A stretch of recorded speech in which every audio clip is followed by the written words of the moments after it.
नमस्कार प्रेक्षकांनो, लक्ष्मीच्या पावलांनी मालिकेच्या आजच्या भागामध्ये आपण पाहिलं की आबांना त्यांच्या रूममध्ये सोडून अद्वैतवरती चाललेला असतो. तेव्हा रजनी अद्वैतला आवाज देते आणि बोलवते.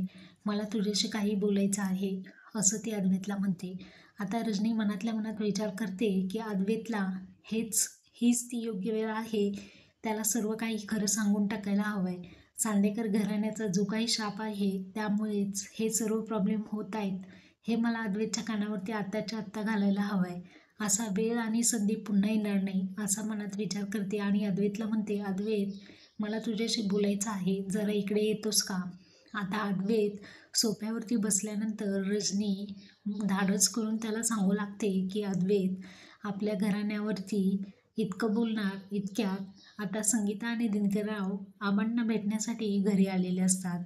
त्यामुळे रजनी पुढचं काहीही अद्वैतला सांगू शकत नाही. आता ते आल्यामुळे